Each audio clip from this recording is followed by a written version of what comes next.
Hello students, today we will start a new topic that is array, right? Arrays are very important topic in C programming language, and generally from this point only main questions are asked in any entrance exam or any screening or any written.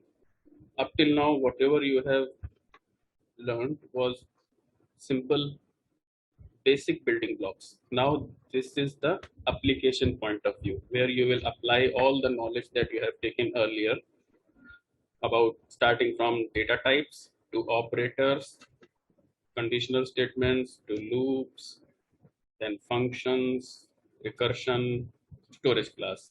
All these previous knowledge was just concepts, basic concepts. Now this is the part where we have to apply all these things. So you must have a quick revision of all the previous topics so that while applying them here itself in array, you should not forget them. So first of all, we'll start with this philosophy of array, why we need array. Then we will define it and utilize it. Everything is innovated or discovered with some reason. Some necessity was there, right? So here I'll tell you first about array. Within the classification of data types, you have seen we have different type of data types. Fundamental types are also called as primary data type, integer, float, char, and various representations of integer, float, char, right? Were there. Then we have derived data types, derived and user defined. These both are in combination sometimes called as secondary data type. So arrays are within the category of derived data type because they are derived from other data types, right? They are derived from integer, float, char, structure, union, enumeration. From any data type, they are derived actually, right? Then what is the need of array? I must justify this. Then I'll go with the definition and utilization of array. So whenever we want to store same type of data and in future or within the same program, I want to find some statistical analysis. I want to perform some statistical analysis. Like suppose I have in this example, I have data about temperature of all 12 hours, right? Suppose I have started calculating temperature in the morning 5 a.m. Then at 6 a.m. what was the temperature? At 7 a.m., at 8 a.m., at 9 a.m., at 10 a.m., at 11 a.m., 12 a.m., 1 a.m., 2 a.m., and 3 a.m. Right? In this way, suppose I have evaluated all the temperatures from 5 a.m. to right 12 hours. Okay, so all these temperatures are being stored somewhere. Now I want to analyze at which hour temperature was maximum, right? Or I want to find average temperature of these 12 entries. Average, what was the average temperature of the day? Or I want to find minimum temperature among all these things. So first of all, just to store these 12 temperatures, if I'll use our previous technique, then I'll need 12 different variables, right? 12 different variables. And this is only for 12 temperatures, 12 variables are required. Suppose I want to store all the 24 temperatures in entire day and night, both in 24 hours, then 24 variables will be required. If suppose this is only a day calculation, if I want a calculation for entire week, then 24 multiplied by 7 variables will be required, and the situation will become horrible and very much complex if I'll try to calculate for entire month and then for 6 month, year, and right in this way. So can you imagine how many number of variables will appear and how to handle these variables? This will be really, really, really very cumbersome task, right? If I have only three informations, then I can create three variables. I can find minimum, maximum, average, everything. But when my number of variables or number of data is increasing and all the data is of similar type, suppose temperature, if I am going to store, then all the temperatures are of float type or double type. Maybe decimal is also there, fraction values are also there. So all the data is of same type, but every data should be uniquely stored at some place, right? Independently and uniquely stored at some place. Even there is a sequence followed that at 5 a.m., then 6 a.m., 7 a.m., 8 a.m. So data is stored in a sequence, but independently and uniquely it is stored. It is measured by thermometer independently at different hours of time, right? So such kind of data or collection of data, when we have, then we need something more feasible, something more specific, so that we can handle so many number of variables with help of our repetitive property based logic, that is loop. How can we use, if our one variable is name is x, another variable is y, third variable is z, then fourth variable is d, fifth variable is e? We cannot use loop because every variable's name has no relation with each other. So in to solve such kind of problem, arrays were discovered. In an array, name of array will be common, and how one variable will be identified differently from another variable, how we can discriminate two variables with the help of index values, right? So suppose this hr1, hr2, hr3, hr4, hr5, hr6, 7, 8, 9, 10, 11 must also be there. 11 is not here, so this counting is not correct, but assume it. So if I have something that can iterate over these numbers, right, then we can handle it properly. So in general, I can write here HRI, and I will vary from 1 to 12. Right? In general, I can write HR of I, and I is 1, I is 2, I is 3, I plus plus. Every time I am incrementing I, and I is moving ahead. So now same thing can be written in this way. HR 0, 1, 2, 3, 4, 5, 6, 7, 8, 9, 12, right? So these are the different variables. I have not followed a proper sequence, but it should be in a sequence, or here this is only a representation. So we can write in this way also. So here these numbers are written inside rectangular brackets. Now these numbers are called index or subscript. So now every R variable is independently having a value, but all the variables are linked together, right? They are linked together.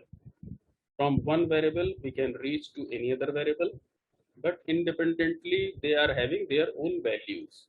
So now this earlier, these number of variables were collection of variables, and now here it is an array form where 0 hr0 is representing first variable, hr1 is representing second variable. So here you can say hr within bracket I. So I is a general variable value, right? And I will increment using for loop, and it will work in this way, right? So this kind of representation can be done in array only. So now how array is represented over here, and how it works, and what is the definition of array, now it comes into picture. How we define array, right? So few properties are there. Array is a collection of similar type of data, or sometimes we say homogeneous data. Array is a collection of homogeneous or similar type of data, right? An array is a collection of data storage locations, each having the same data type and same name, right? The first element in the array is numbered 0, so the last element is one less than the size of array. I'll justify all these points just after reading them. An array is also called as subscripted variable, as the element of array are accessed using subscripts. Before using an array, its type and dimensions must be declared. However big an array, its elements are always stored in contiguous memory locations. So these are few properties, among which three properties are very important. First is similar type of data, second is indexing, and third is contiguous memory location, right? So now we should go to either notepad or your programming area, where we should try to understand this thing. Okay, let's see.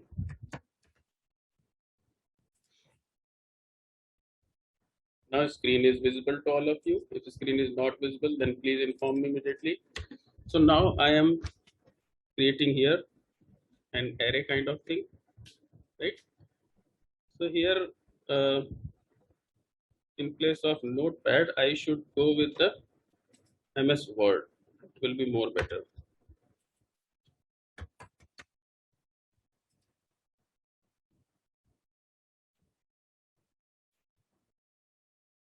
to represent array.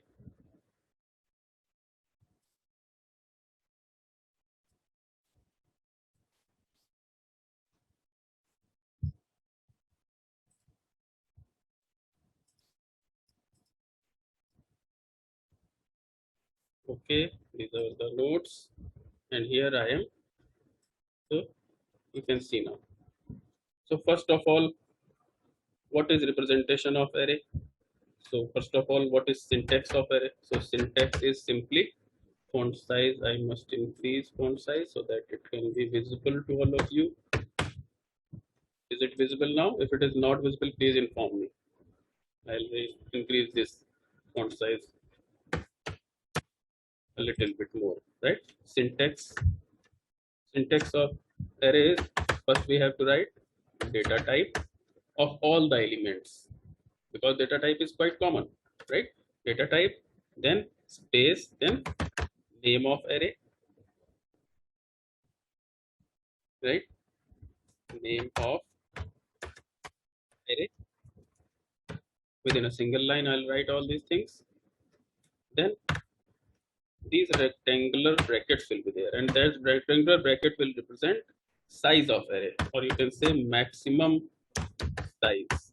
Maximum size means maximum how many number of elements can reside here, right? Maximum size. Maximum size means maximum number of elements. How many number of maximum elements can be kept over here, right? So this is the syntax simply. So now following that syntax, suppose I have created an array int a, and I have written here suppose 4.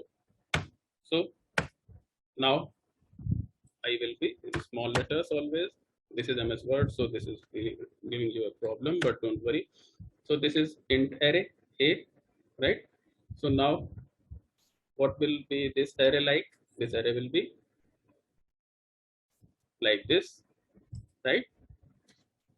So if this is an array,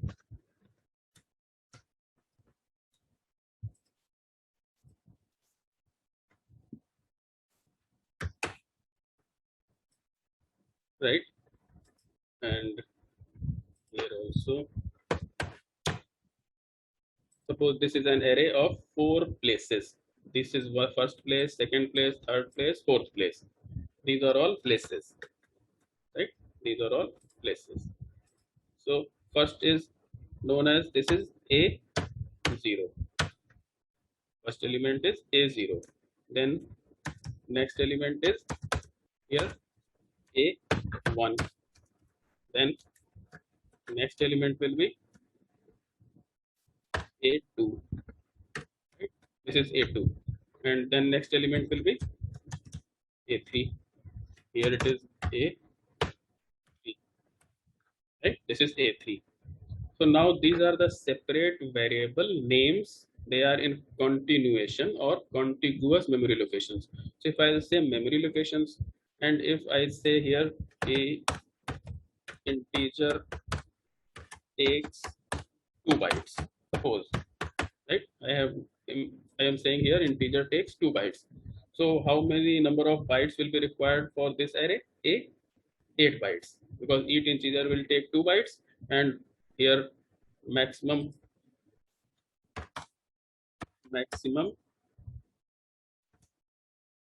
or you can say size of a is 8 bytes, right? Anybody has any doubt, please ask immediately. Whatever you are learning here, you should know. So anybody has any doubt, you should ask immediately within this array concept. This is quite basic concept, but it is very important for your future point of view. In Python also the same kind of representations will be there. So in C you should clear all these things. Sir, please explain. Sir, please explain once again. What? Let me complete it first, then I'll explain once again, right? Okay. So I have told you that what is requirement of array for statistical analysis. I'll justify that point also, how we can perform statistical analysis, right? Here I am explaining how array is defined and how its syntax can be used to create an array. To create an integer variable, what you write? Int I. I is a variable, right? Here I have created an array. A that will have 4 integers, because size of array is 4. Maximum size is 4. Maximum size means how many maximum number of element array can store, right? So what is max underscore size is? Max underscore size means maximum number of elements, maximum number of elements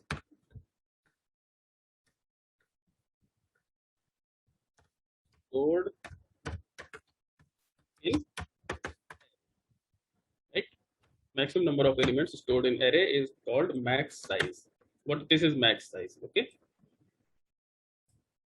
Then I am creating this. So now you can understand.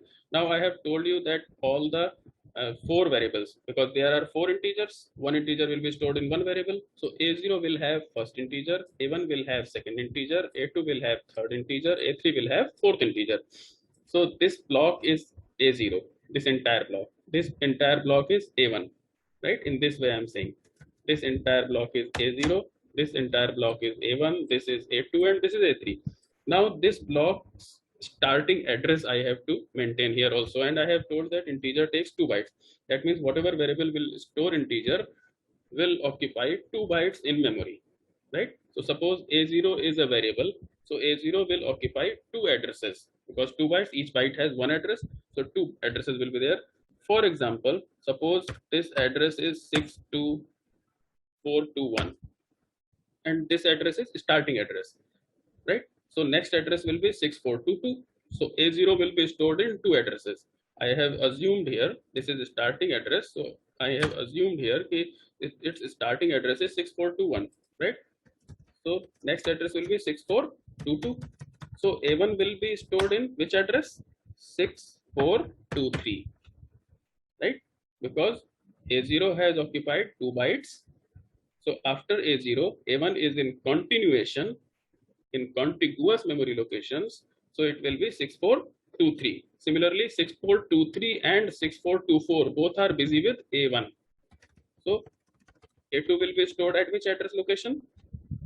6425 in the gap of 2, because integer takes 2 bytes. So 2 addresses are required, and I am only saying about starting address. Then A3 will be stored 6427, because I have said that integer takes 2 bytes. If integer takes 4 bytes, then this gap will be of 4 bytes in all these addresses. And these addresses are my assumption.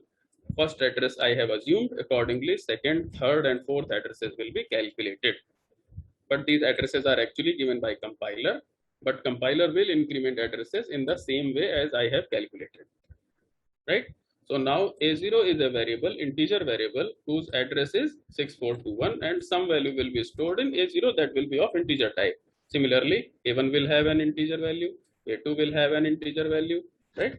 So all of them will have integer values, right? So you can see here, if this is an array A4, by writing this line int A4 in memory, this diagram is actually represented, right? So here I can say 4 elements can be stored, all are integers, and all are stored in contiguous memory locations. Why I'm saying contiguous? Because they are in the gap of 2 2. If it is in place of int, I have written it as float, then what will be gap? Gap of 4 4, right? If I have written, suppose this is int, in place of int I have written float, then what will happen? I have written float, then gap of 4 4 will be there. This will be 5 now, right? This will be 7 now, sorry, 9. In the gap of 4 it will be there, right? Because 4 bytes are required for float variable, if it is float. So here I must write float. Float takes 4 bytes. Then overall size will be 4 4s are 16. Okay. In previous I have created integer array. Now I have created float array. So float array has gap of 4 4. So now I have I want to store some value over here. For storing a value, in general, in a program, what I write, if I have initialized a variable I, then I will write here I10, I is equal to 10. Suppose I have written, right? So here also I want to store a value. So here I must write as A0. Suppose I have written A0, right? So I have written A0. So A0 is suppose 3.5, right? Similarly, I have written here A1 and value is suppose 4.9. Similarly, A2, I have given some value. So suppose this is minus 9.2 and A3. So this can be done. These all variables can be handled individually also. So A3, suppose I want to store my fourth value, and this value is suppose 12.8, right? So I have given all the four values because I have already defined this array float A4. So at zero place or at zeroth index place is this address. I have stored value 3.5, right? Then 4.9, then this, right? So if I have done this thing, then what will happen? This entire array will be filled. I'm again creating it. This entire array will be filled by these values. So 3.5 will be written at this place. 4.9 will be written at this place. Minus 9.2 will be written at this place.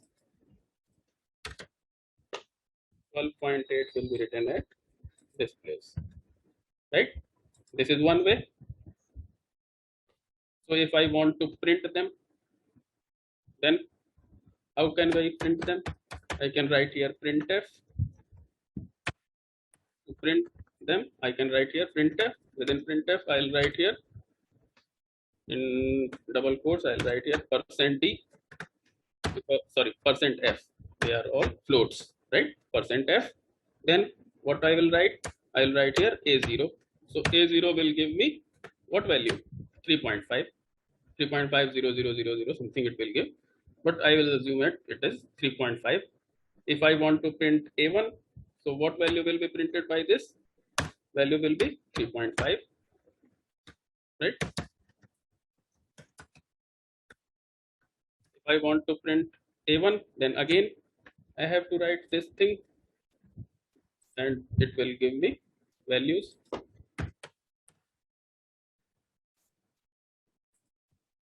So are you getting this? So in the same way, if I have written here, if I want to print that value, then I will write here this one.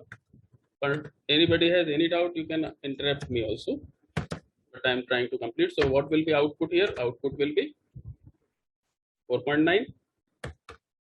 In the same way, I can print all the four values, right? All the four values I can print here. A0, A1. If I write here A2, if I write here A3 and compile it, then they will be values. What will be output here?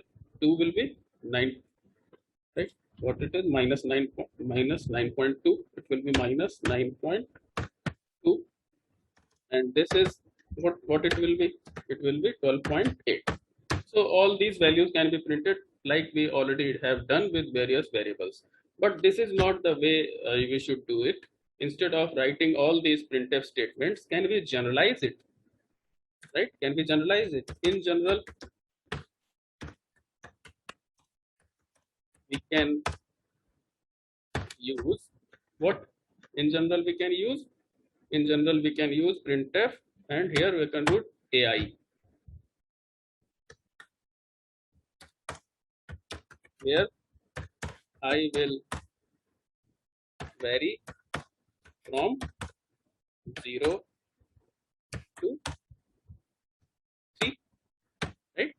And that thing, in general, that thing can be represented using for loop, right? That can be represented by for loop. Use for loop to show this thing. That means how can we write? That means now I can write this statement over here. I can write this instead of writing this. Because I know how to use how many times loop will iterate. So I can write here for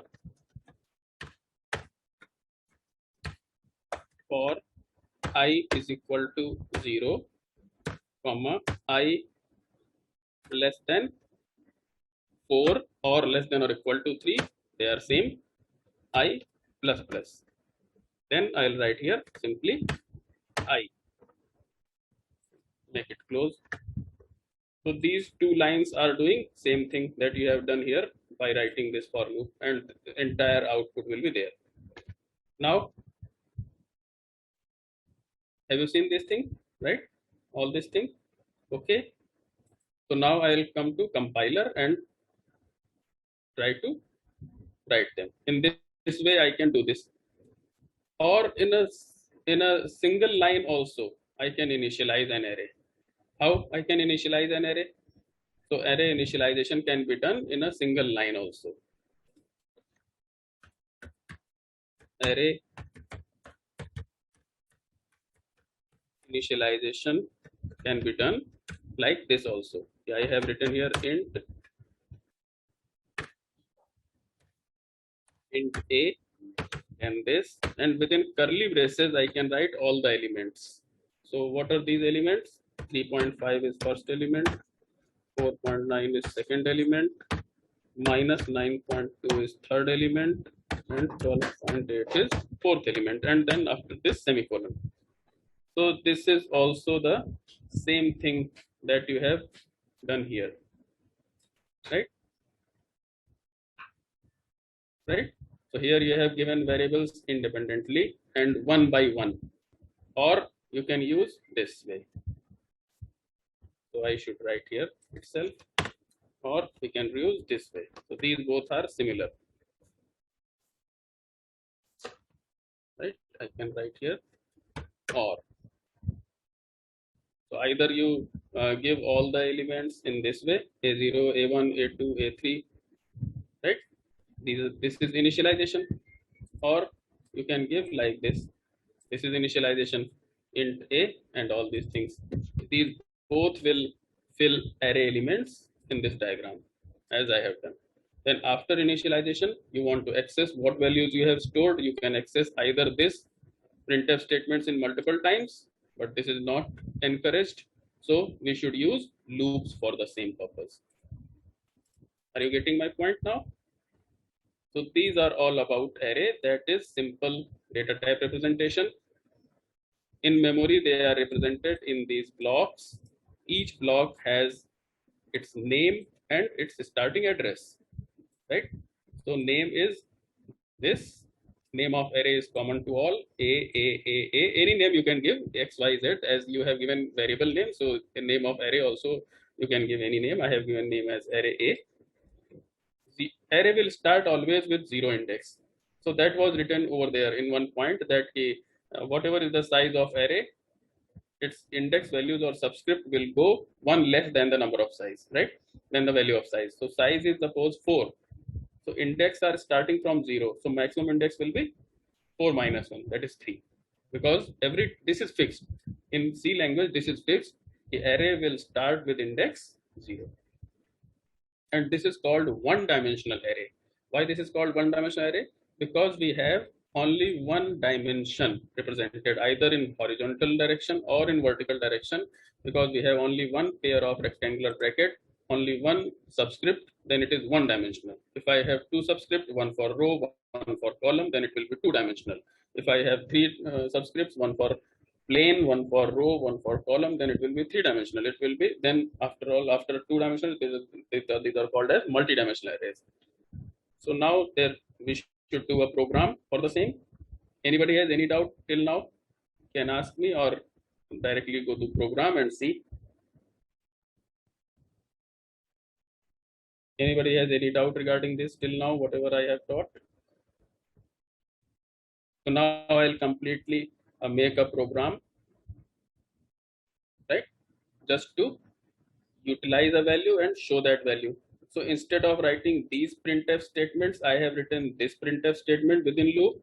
Similarly, if you want to enter values from keyboard, if you want to enter values from keyboard, then, or you don't want to initialize array at the start, you want it within the program, that means you want to use scanf, then every time you have to store a value at this address, right? So as you have done normal variable, in normal variable we do this thing, that whenever a variable you want to enter a value, then what you do, you write scanf, right? Enter array from keyboard means using scanf, right? Using scanf. So scanf is used like this percent %d and address of, right, this thing, and then ampersand and something, right? In this way actually we use array scanf. There should be some format specifier here and some address, right? So here, what are the names of variables? A0, A1, A2, A3. If you want to insert a value at the address of A0, then what will happen? I have to write here. One more thing you can see, that if instead of writing AI, if you have written here ampersand AI, then what will happen? It will print all the addresses, right? Or let me do it, right? If I written this thing, control C, and then suppose I have written this thing, and you have written here ampersand, then what will happen? All the addresses will be printed. All the addresses will be shown because you have used printf ampersand AI. Address of A0 will be printed, then address of A1 will be printed, then address of A2 will be printed. And you know better what is the address of A0, 6421, you have assumed. Actually, we have assumed in our program because this is given by compiler. The address of A1 is 6425, address of A2 is this, address of A3 is this. So in this way, addresses will be printed. But here we should write %d because addresses are not float, they are integers. Okay. Here all the values will be printed.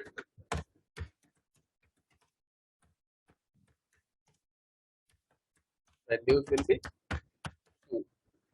And here all the addresses will be shown.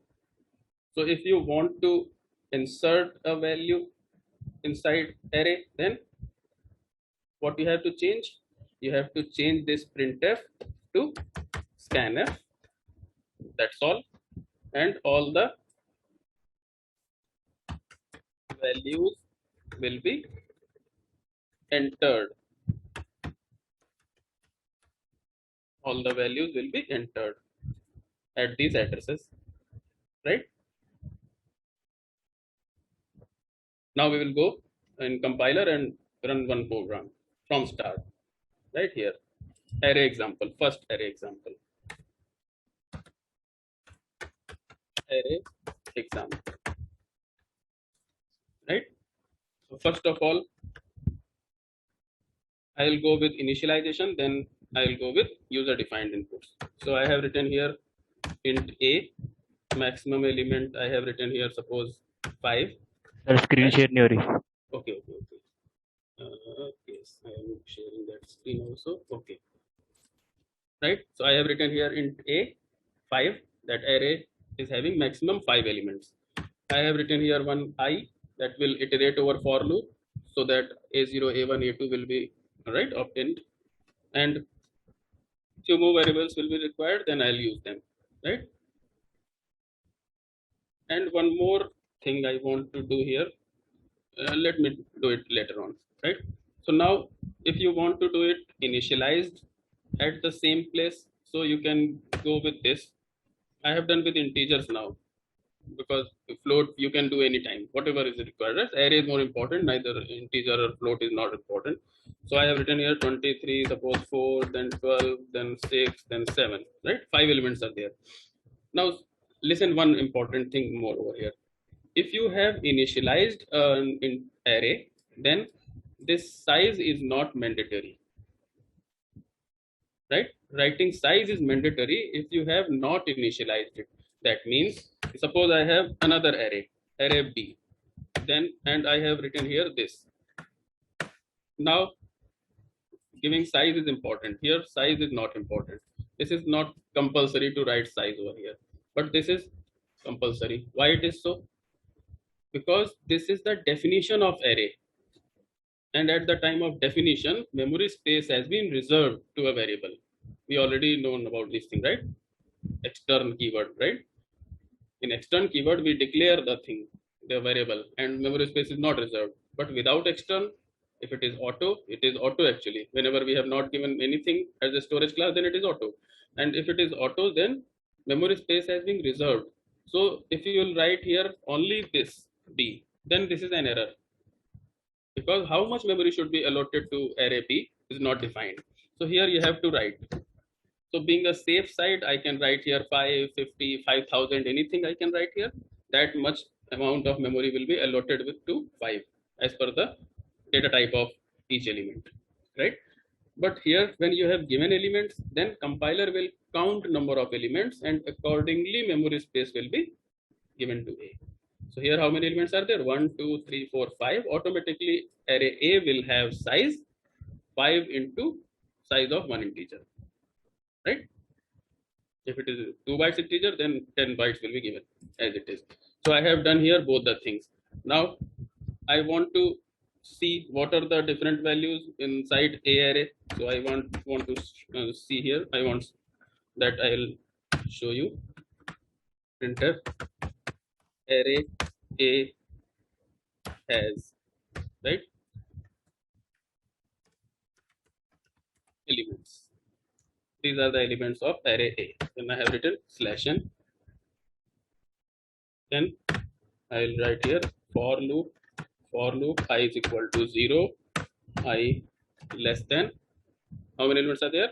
5. So less than 5 or less than or equal to 4 also. Then I plus plus. Within that for loop, I have only one statement, so I don't need any curly brace. Printf %t, make a space so that each element should be separated by one space. Otherwise, 23 and 4 will be mixed together. Answer will be 234. So we should make it separate. Then here, what should I write? I should write here A of I, right?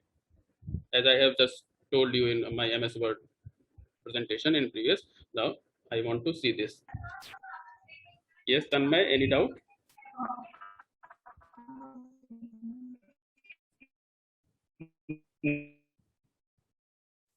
Now I am going to unmute you all so that by mistake also your button should not be applied. So if you have any doubt, now you can raise your hand, then I will unmute you immediately. Okay. So this is a program and I want to show how many elements are there, how they are printed. So I want to execute it. Let me see what it is giving to me.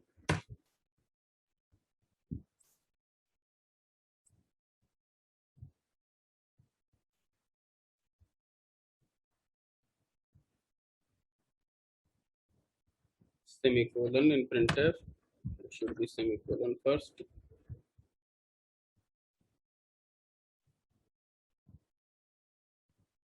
So these are the elements. I'm showing that output again. So output screen is visible to you. 23, 4, 12, 6, and 7. These were the elements of array. They are printed here. If I'll write here slash n, then these elements will be printed in vertical line. After 23, 4 will be in next line, 12 will be in next line, 6 will be in next line because of slash n. Because I have given a space, so every element is separated with a space. Right? Now, next thing, I want to enter values in array B. Right? So here I want to enter elements in array B. So I will write here it's this message also.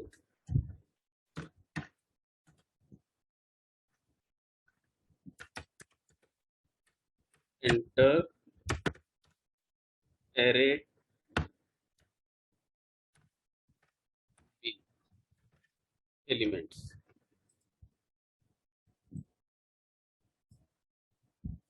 Enter elements in array B, right? So after that, now I have to create that scanf based representation. So I have used this here, make it T like ampersand also, right? So one more thing I want to show here that I will show that I have told you if I'll write here suppose ampersand, then what will happen? Address of each element will be printed, and see, this is the representation of address. Can you see this output better, everybody? If there is any doubt, you should raise your hand. Right, screen is visible to all of you. Okay, that's nice. So see, this is the difference between all the addresses. First element address has last 4, then 8, then 2, then 6, then 0, because this is 32-bit processor and each element each integer takes 4 bytes over here. So the gap of 4 is there in all the addresses. So this will justify that array elements are in contiguous memory locations, and since each array element is integer and integer takes 4 bytes, so the gap of 4 is there, right? If any doubt, you can ask me anytime. So this, why this has been printed, because in printf I have written ampersand ai. In place of ai I have written ampersand ai, so this gap is printed over here and address is printed, right? So this number is given by compiler. These are the ram addresses, sorry. So now same, the next thing I want to go for that one, come to the screen again. Now I want to enter elements first, then after entering element I will show it. So I have copied it again, right? Array B. Array B has elements. So I want to show it. So instead of A, I should write here B. Anybody has any doubt can ask me anytime, right?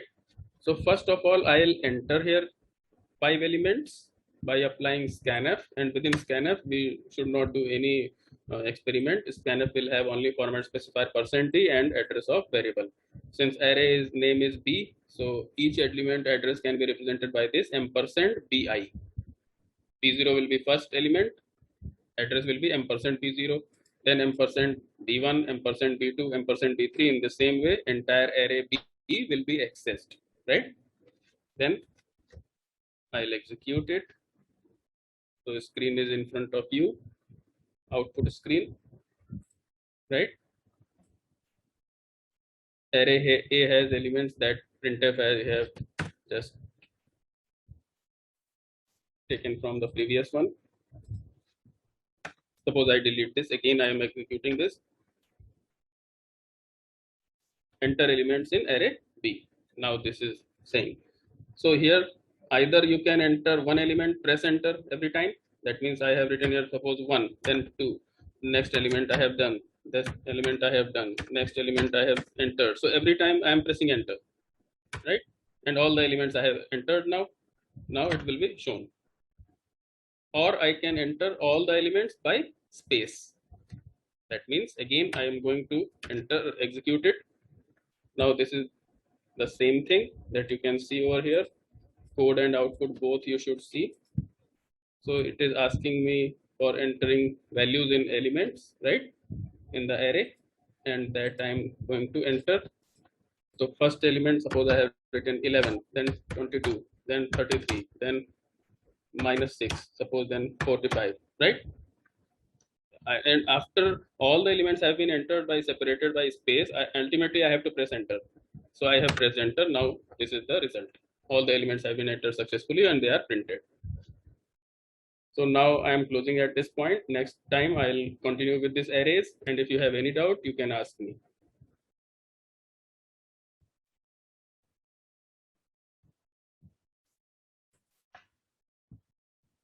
If you have any doubt, you can ask me now, or you can revise it again and ask me next time. This is syntax, this is array initialization, representation, need, using printf, all the values will be shown, or entering through keyboard. All the things I have told you. Okay. Okay, we'll stop at this point. We'll meet again in next lecture.